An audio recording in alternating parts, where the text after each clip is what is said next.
क्या आपको भी सपने में मरे हुए लोग दिखाई देते हैं? किसी को अपने मरे हुए पिताश्री सपने में दर्शन देते हैं तो किसी को अपनी मृत माता के दर्शन होते हैं। शायद आपने भी सपने में मृत परिजनों को अवश्य देखा होगा, लेकिन सुबह उठने के बाद आप उस सपने को दुर्लक्ष्य कर देते हैं। क्या अपने मन में कभी ऐसा विचार आया कि आपको ऐसा सपना क्यों दिखाई दिया? इस सपने का अर्थ क्या हो सकता है? लेकिन क्या आप जानते हैं, सपने में मरे हुए परिजन दिखाई देने पर हमें महत्वपूर्ण संकेत भी मिलते हैं। सपने में मृत परिजन दिखाई देना कोई आम बात नहीं है। इसके पीछे गहरा रहस्य छिपा हुआ है, जिनका वर्णन हमारे पुराणों में किया गया है। तो चलिए आपको सुनाते हैं वह प्राचीन महान कथा। इस कथा को सुनने मात्र से ही पितरों की कृपा प्राप्त होती है। आइए सुनते हैं वह कथा। एक बार देवर्षि नारद यमराज से मिलने के लिए यमलोक जाते हैं। यमराज देवर्षि नारद का बड़े प्रेम से आदर एवं सत्कार करते हैं और उन्हें प्रणाम करते हुए पूछने लगते हैं, हे देवर्षि, यमपुरी में आपका स्वागत है। आपके दर्शन से आज मैं धन्य हुआ और आपके चरण पड़ने से यमपुरी की शोभा बढ़ गई है। इस प्रकार से यमराज के द्वारा स्वागत किए जाने पर देवर्षि नारद प्रसन्न होते हैं और यमराज को भी प्रणाम करते हैं और कहते हैं, हे मृत्यु के देवता यमराज, आपको भी मेरा प्रणाम है। आपके आदर सत्कार से हम अत्यंत प्रसन्न हुए। फिर यमराज नारद जी से कहते हैं, हे देवर्षि, आज आपका यमलोक में आने का क्या प्रयोजन है? अवश्य ही कोई महत्वपूर्ण कार्य अथवा कोई महत्वपूर्ण समाचार लेकर आप आए होंगे, या फिर हमसे कोई भूल तो नहीं हुई है। कृपया बताइए, मैं आपकी क्या सेवा कर सकता हूं? तब देवर्षि नारद कहते हैं, हे धर्मराज, आप तो मृत्यु के तथा न्याय के देवता हैं। आप तीनों लोकों के सभी जीवित और मृत प्राणियों का लेखा जोखा रखते हैं। आपको समस्त चराचर के भूत और भविष्य का भी ज्ञान है। इसीलिए मैं आपके पास कुछ शंका लेकर आया हूं, जिसे दूर करने की कृपा करें। फिर यमराज कहते हैं, हे देवर्षि, आप सत्य कहते हो। हम तीनों लोकों में निवास करने वाले सभी जीवित और मृत प्राणियों का लेखा जोखा अवश्य रखते हैं, किंतु आपके मन की बात जानना हमारे बस का नहीं है। आप तो तीनों लोकों की खबर रखते हैं। आप भगवान विष्णु के सबसे प्रिय भक्त हैं। आप समस्त शास्त्रों का भी ज्ञान रखते हैं, किंतु अगर आप मुझसे कुछ जानना चाहते हैं तो मैं अवश्य ही आपकी सहायता करूंगा। हे देवर्षि, आपकी जो भी शंका और प्रश्न है आप निसंकोच पूछ सकते हैं। मैं अपने सामर्थ्य के अनुसार उनका जवाब देने का प्रयास अवश्य ही करूंगा। देवर्षि नारद कहते हैं, हे यमराज, मैं पृथ्वी लोक का भ्रमण करके आया हूं। मैंने पिशाच, प्रेत, कुष्मांड, बेताल, चुड़ैल, पिशाचिनी आदि प्रकार की कई विचित्र चीजें देखी हैं जो जंगल में निवास करती हैं। इसके साथ ही मैंने देखा है ये सभी दुष्ट शक्तियां मनुष्यों को परेशान करती हैं, उन्हें दुख देती है। इसका क्या कारण है? ये सभी बुरी शक्तियां मनुष्य को क्यों परेशान करती हैं? तथा मेरे मन में एक प्रश्न है कि मनुष्य कई बार सपने में अपने पूर्वजों को देखता है, तो इसका क्या अर्थ होता है? सपने में मरे हुए लोग दिखाई देने का क्या मतलब है? इससे मनुष्य को कौन से संकेत मिलते हैं? मैं समस्त मनुष्य जाति के कल्याण के लिए इन प्रश्नों के उत्तर जानने के लिए ही आपके पास आया हूं। नारद जी के प्रश्न सुनकर यमराज कहते हैं, हे देवर्षि, आपने समस्त मानव जाति के कल्याण के लिए उचित ही प्रश्न किया है। मैं आपको इन सभी प्रश्नों के उत्तर अवश्य देता हूं, किंतु उससे पहले मैं आपको एक अत्यंत पवित्र कथा सुनाता हूं। इस कथा में आपको सभी प्रश्नों के उत्तर मिल जाएंगे। आप इस कथा को ध्यान से अवश्य सुने। जो भी मनुष्य इस कथा का श्रवण करता है, मैं उसके 32 अपराध माफ करता हूं। तब नारद जी कहते हैं, हे धर्मराज, आप मुझे वह महान कथा सुनाइए, मैं इसे ध्यान से सुनूंगा। तो फिर यमराज देवर्षि नारद को ये महान कथा सुनाते हैं। तो चलिए आपको वह कथा सुनाते हैं। आप सभी इस कथा को ध्यान से सुनिए। एक समय की बात है, मध्य देश में एक अत्यंत शोभायमान नगरी थी, जहां पर एक सेठ अपने 4 भाइयों के साथ निवास करता था। उस सेठ का नाम धर्मन था। उसके 4 भाई सुमन, नंदन, विरोचन और विद्वान थे। सेठ और उसके सभी भाइयों का विवाह हो चुका था और सभी बड़े प्रेम के साथ एक दूसरे के साथ रहते थे। सेठ के पास किसी चीज की कोई कमी नहीं थी। वह और उसके भाई बहुत मेहनती थे और मिलजुल कर व्यापार और खेती करते थे। पूरे नगर में सेठ के जितना कोई धनवान नहीं था। ये सारी संपत्ति सेठ को उसके पूर्वजों से ही प्राप्त हुई थी। सेठ के पूर्वज महादानी और दयावान थे। वे सभी दान धर्म तथा अनेक प्रकार के यज्ञ हवन आदि धार्मिक कार्य किया करते थे। किंतु सेठ कंजूस स्वभाव का था और उसके अंदर पूर्वजों के लक्षण नहीं थे। सेठ ने दान धर्म करता और ना ही यज्ञ तथा हवन आदि कार्य करता था। सेठ ने धन तो बहुत इकट्ठा किया था, किंतु उसने कभी अपने धन का सदुपयोग नहीं किया। उसने कभी किसी को फूटी कौड़ी भी दान में नहीं दी और ना ही उसने कभी दूसरों को भोजन कराया।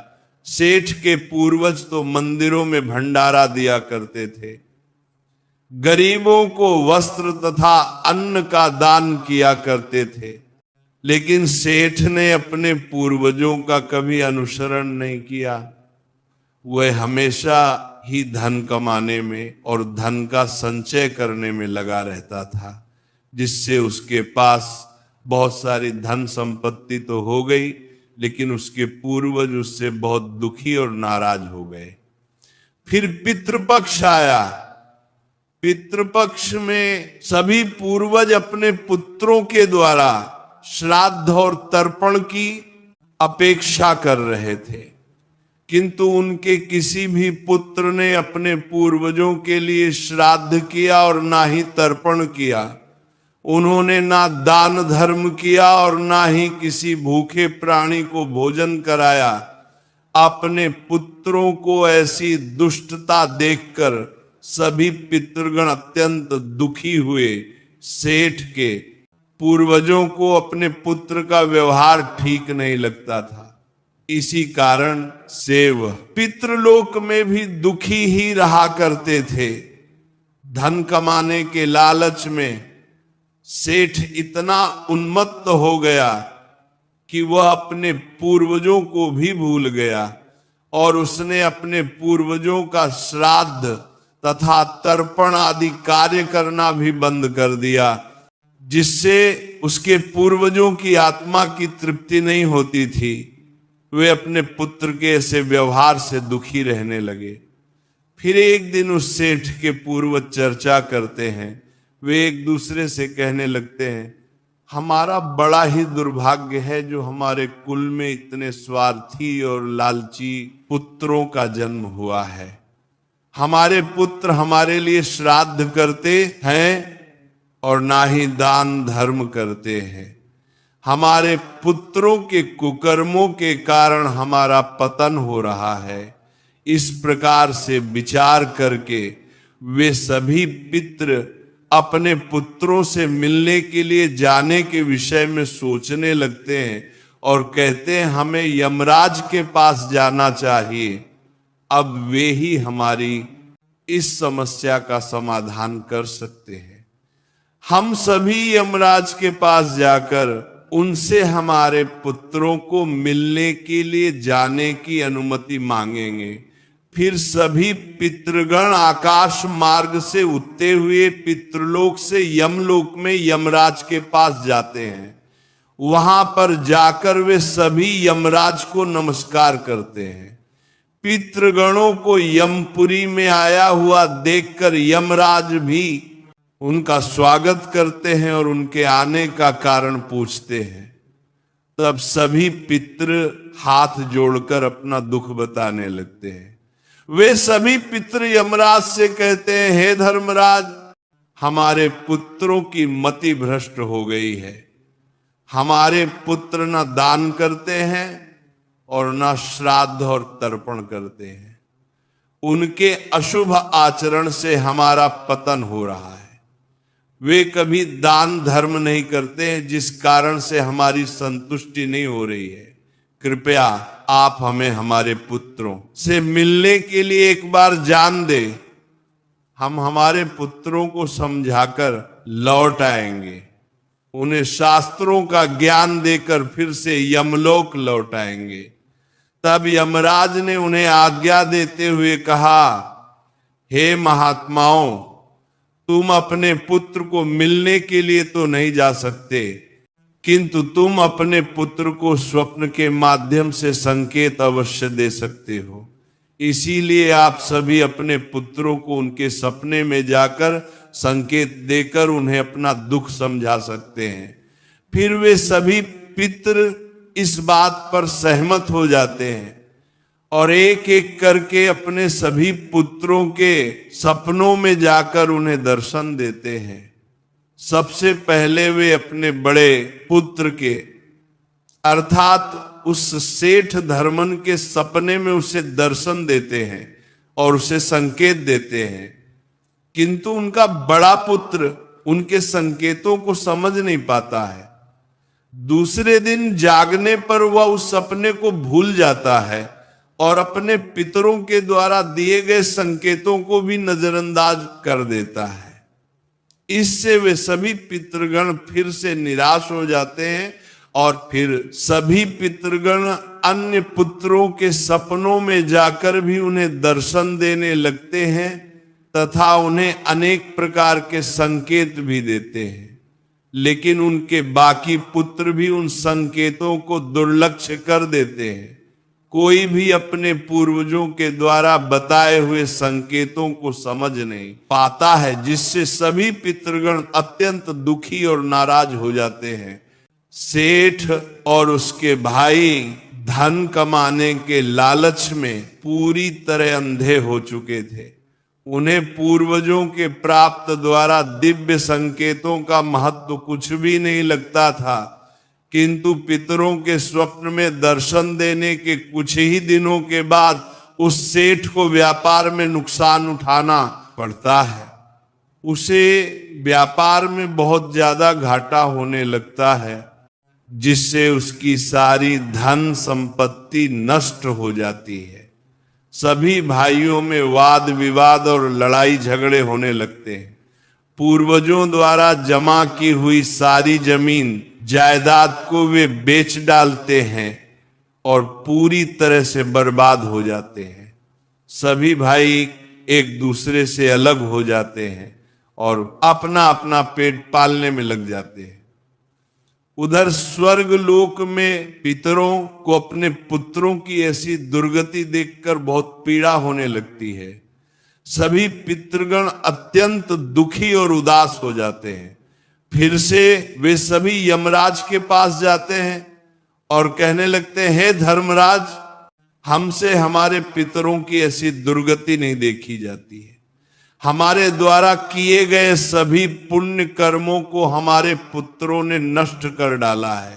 कृपया आप कुछ ऐसा उपाय करें जिससे हमारे पुत्रों को उनकी भूल का पता चल जाए। फिर यमराज उन पितरों से कहते हैं, हे महात्माओं, तुम्हारी इस व्यथा को मैं समझता हूं, मैं तुम्हारी अवश्य ही सहायता करूंगा। मैं स्वयं तुम्हारे पुत्रों के पास जाकर उन्हें उनकी भूल के बारे में बताता हूं। फिर यमराज अपने भैंसे पर सवार होकर पृथ्वी लोक पर आते हैं और उस सेठ के घर की तरफ जाने लगते हैं। हाय, जब यमराज सेठ के घर के समीप पहुंच जाते हैं तभी वे एक साधु का रूप धारण कर लेते हैं।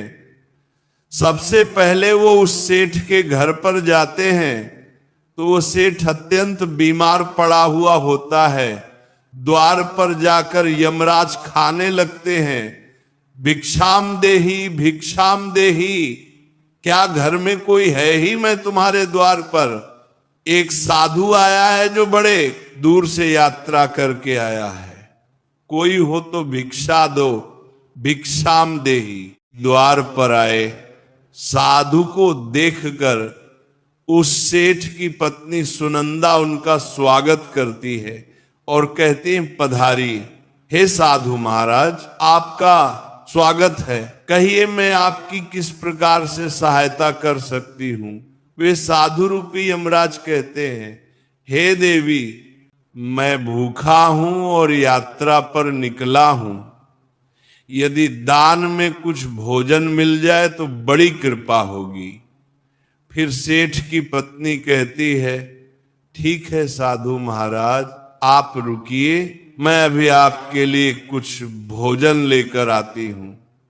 सेठ की पत्नी के चेहरे पर दुख के हाव भाव देखकर वह साधु रूपी यमराज कहने लगते हैं, हे पुत्री, तुम्हारे मुखमंडल पर दुख दिखाई पड़ रहा है, अगर कोई गोपनीय बात ना हो तो मुझे बताओ तुम्हारे दुख का क्या कारण है? वह स्त्री कहती है, हे साधु महाराज, आप सत्य कह रहे हैं, पहले हम बहुत धनवान और समृद्ध थे, मेरे पति और उनके भाई सभी साथ साथ रहते थे, किंतु अचानक ही सभी भाइयों में झगड़ा हो गया, अचानक से हमारा सारा व्यापार दब गया और हम सभी दरिद्र हो गए हैं। ये किस दोष के कारण हुआ है, कृपया आप हमें बताइए। तब साधु कहता है, हे पुत्री, तुम्हारे घर में पितृ दोष है, इस कारण से तुम्हारे पति की यह दशा हुई है, तुम्हारे पति के कर्मों के कारण उसके पूर्वज रुष्ट हुए हैं। साधु की बात सुनकर वह सेठ वहां पर आता है और साधु से पूछने लगता है, हे साधु महाराज, कृपया मुझे बताइए, मैंने ऐसा कौन सा पाप किया है जो मेरा सब कुछ बर्बाद हो गया? मेरे भाई भी मुझे छोड़कर चले गए और मैं बीमार पड़ गया। तब वो साधु कहते, हे पुत्र, तुमने अपने पूर्वजों को नाराज किया है, तुम्हारे पूर्वजों ने जो संपत्ति और पुण्य अर्जित किया था उसे तुमने और तुम्हारे भाइयों ने नष्ट कर दिया, इसी कारण से तुम्हारी यह दुर्गति हुई है। तुम लोगों ने अपने पितरों का श्राद्ध नहीं किया, उनका तर्पण नहीं किया, इसी कारण से तुम्हारे सभी पूर्वज तुमसे रुष्ट हो गए हैं। तुम्हारे पूर्वजों ने सपने में आकर तुम्हें कई महत्वपूर्ण संकेत दिए थे, किंतु तुमने उन संकेतों को दुर्लक्ष्य कर दिया और अपने पूर्वजों को अपमानित किया है। यही कारण है कि तुम्हारा सारा वैभव नष्ट हो चुका है। इस प्रकार से उस साधु के द्वारा बताने पर उस सेठ को सब कुछ पता चल जाता है। उसे याद आता है कि उसके सपने में उसके पूर्वजों ने उसे दर्शन दिए थे। वह सेठ उस साधु से कहता है, हे साधु महात्मा, आप सत्य कह रहे हैं, हमारे पूर्वजों ने हमें सपने में दर्शन अवश्य दिए थे, किंतु हम उनके द्वारा दिए गए संकेतों को समझ नहीं पाए। कृपया आप मुझे सपने में पूर्वजों को देखने पर क्या संकेत मिलते हैं, इस बारे में बताइए। फिर वह साधु कहते, हे पुत्र, अब तुम ध्यान से सुनो, मैं तुम्हें सपने में पूर्वज दिखाई देने पर मिलने वाले संकेतों के बारे में बताता हूं। साधु रूपी यमराज कहते हैं, पुत्र, यदि पितरों का उद्धार नहीं होता है तो वे प्रेत योनि में ही मृत्यु लोक पर भटक रहे होते हैं। वे भूख प्यास से व्याकुल होकर अपने परिवारजनों के घर में प्रवेश करते हैं। सुनो वत्स, अब मैं तुम्हें उन सभी संकेतों के बारे में बताता हूं जो तुम्हें ध्यान में रखना चाहिए। यमराज ने साधु के वेश में सेठ को बताया, यदि तुम अपने सपने में अपने पूर्वजों को भूख और प्यास से व्याकुल देखते हो तो यह संकेत अत्यंत महत्वपूर्ण है। इसका तात्पर्य यह है कि तुम्हारे पितृ अभी भी प्रेत योनि में भटक रहे हैं। इसका कारण यह है कि उनके लिए उचित रूप से श्राद्ध कर्म और तर्पण नहीं किया गया है। वे अब भी अपने परिवार से आहार और जल की प्रतीक्षा कर रहे हैं। ये स्थिति तब उत्पन्न होती है जब पूर्वजों का तर्पण समय पर नहीं किया जाता या जब श्राद्ध की प्रक्रिया को पूरी श्रद्धा से नहीं निभाया जाता। तुम्हारे पूर्वज स्वप्न के माध्यम से अपनी पीड़ा व्यक्त कर रहे हैं ताकि तुम उनकी स्थिति को समझो और उनके लिए आवश्यक धार्मिक अनुष्ठान कर सको। इस समस्या का समाधान यही है कि अपने पितरों के लिए विधि पूर्वक श्राद्ध कर्म और तर्पण किया जाए। सेठ को और स्पष्ट करते हुए यमराज बोले, अगर तुम्हें अपने सपने में मृत पूर्वज जंजीरों में बंधे हुए दिखाई देते हैं तो यह अत्यंत चिंता का विषय है। यह संकेत इस बात का प्रतीक है कि तुम्हारे पितृ किसी बंधन में हैं और उन्हें मुक्ति नहीं मिल पाई है।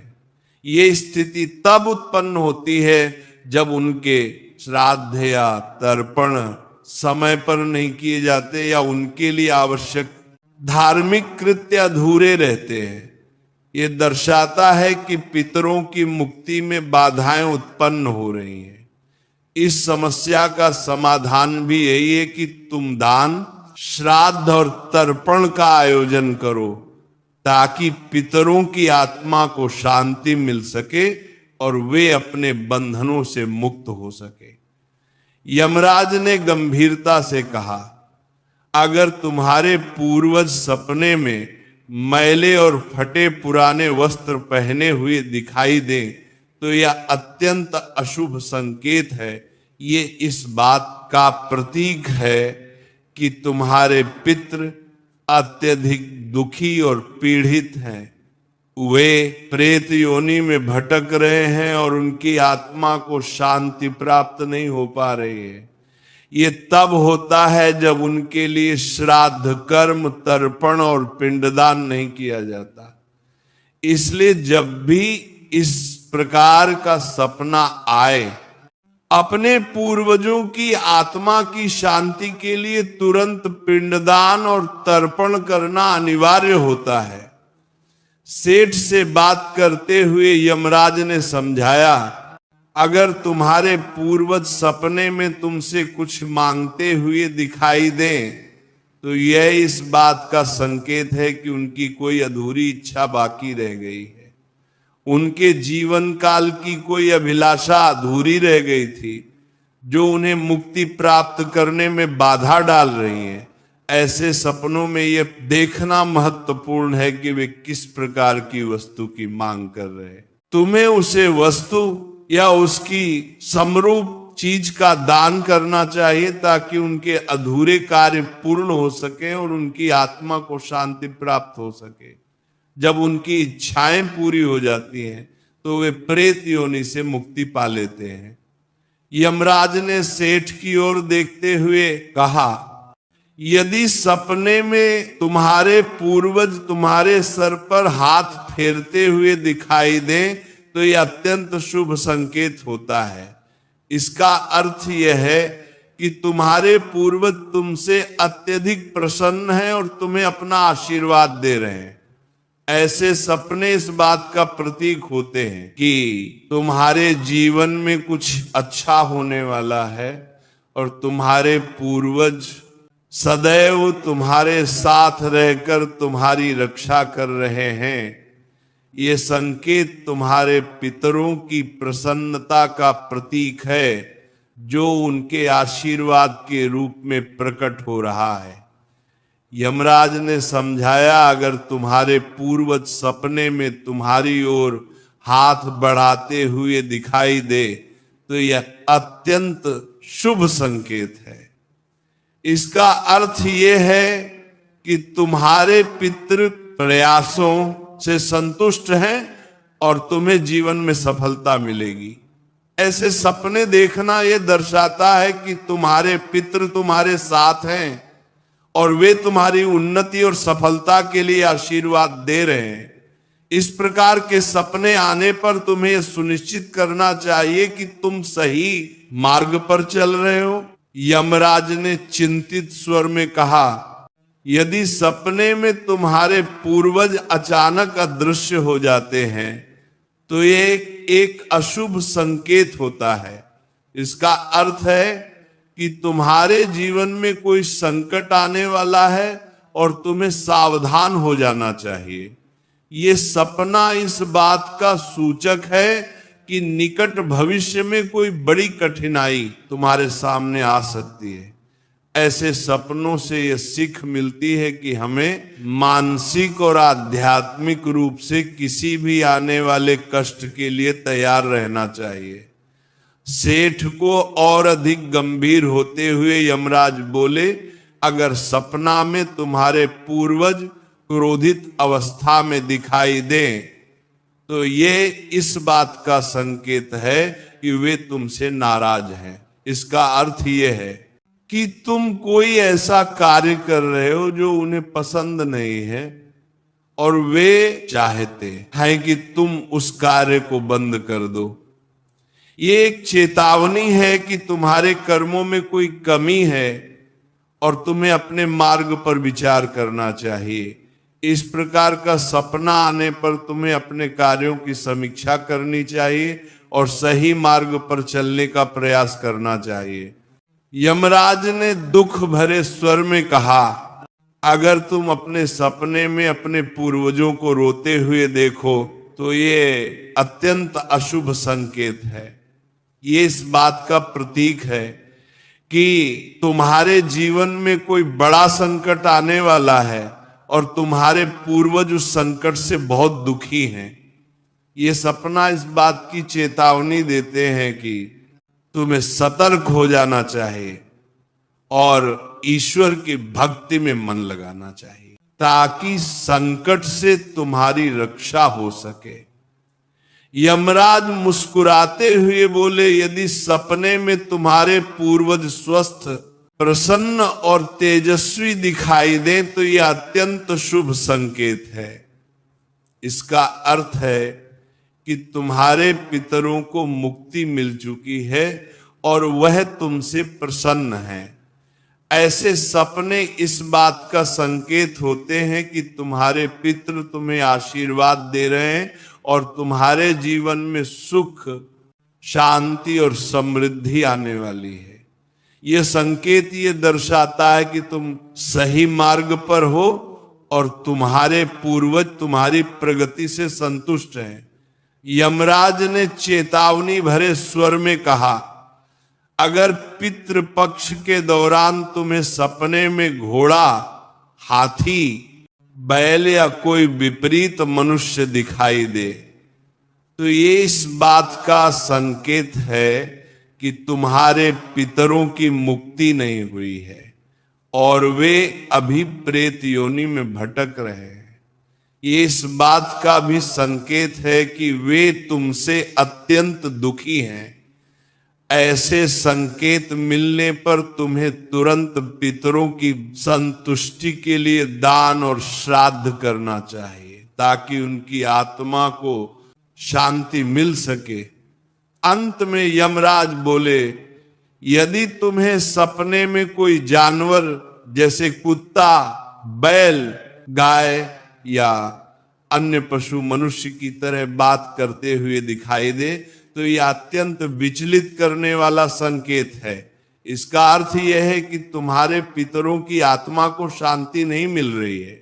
ये इस बात का संकेत है कि तुमने उनके लिए आवश्यक धार्मिक कृत्य अधूरे छोड़े हैं।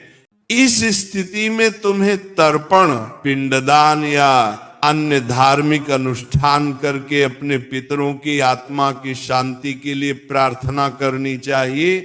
तब वो साधु कहता है, पुत्र, यदि तुम्हें भी इस प्रकार के सपने दिखाई पड़े हैं तो तुम्हें अपने पूर्वजों को प्रसन्न करने के लिए दान, धर्म, तर्पण, श्राद्ध आदि कर्म करने चाहिए, जिससे तुम्हारे सभी कष्ट दूर होंगे। उस साधु की बात सुनकर उस सेठ को अपनी गलती का एहसास हो जाता है और वह तुरंत ही अपने भाइयों के पास जाता है और उन्हें साधु के द्वारा बताई हुई बात बता देता है। फिर सभी भाइयों को समझ बनने में आ जाता है कि उनके पूर्वज उन्हें सपने में आकर संकेत दे रहे थे। फिर वे सभी भाई मिलकर नदी के तट पर जाते हैं और अपने पूर्वजों के लिए श्राद्ध, तर्पण, दान, धर्म आदि कार्य करते हैं और अपने पितरों को संतुष्ट करते हैं। फिर एक दिन उनके पूर्वज उनके सपने में आकर उन्हें दर्शन देते हैं और उन्हें नाना प्रकार के संकेत देते हैं। वे सभी संकेत शुभ होते हैं, अपने पितरों के द्वारा शुभ संकेत प्राप्त होने पर उन सभी भाइयों का जीवन खुशियों से भर जाता है। उनके सभी रोग और दोष समाप्त होते हैं। वे फिर एकजुट होकर रहने लगते हैं और खूब तरक्की करते हैं। यमराज नारद जी से कहते हैं, हे देवर्षि, जब मनुष्य के पूर्वज संतुष्ट हो जाते हैं तब मनुष्यों को अनेक प्रकार के संकेत प्राप्त होते हैं। अब मैं तुम्हें उन शुभ संकेतों के विषय में बताता हूं। यदि सपने में मृत परिजन सिर पर हाथ फिराते हुए दिखाई देते हैं, इस सपने का अर्थ यह है कि वे बहुत अधिक प्रसन्न हैं। पूर्वज ये संकेत दे रहे हैं कि उस मनुष्य के जीवन में कुछ बहुत ही अच्छा होने वाला है।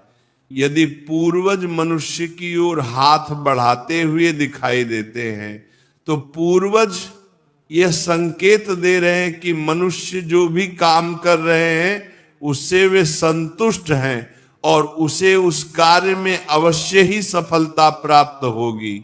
यदि सपने में पूर्वज स्वस्थ दिखाई देते हैं, उनके मुखमंडल पर तेज दिखाई देता है और उनके वस्त्र चमकीले और सफेद रंग के होते हैं, तो उन पितरों को मुक्ति मिल चुकी है, ऐसा समझना चाहिए। अगर सपने में पूर्वज दूर आकाश में बादलों पर बैठे हुए दिखाई देते हैं तो यह शुभ संकेत है। मनुष्य के पूर्वज अत्यंत प्रसन्न है और उसे आशीर्वाद दे रहे हैं। इस प्रकार से उन सभी भाइयों को पूर्वजों के द्वारा शुभ संकेत प्राप्त होते हैं और उनका खोया हुआ सारा धन और संपत्ति उन्हें वापस मिल जाते हैं और सभी भाई मिलजुल कर एक साथ रहने लगते हैं और सुख पूर्वक 100 वर्षों तक जीवन व्यतीत करके दिव्य विमान में बैठकर पितृलोक चले जाते हैं। तो इस प्रकार से यमराज ने देवर्षि नारद को पितरों के द्वारा मिलने वाले संकेत बताए हैं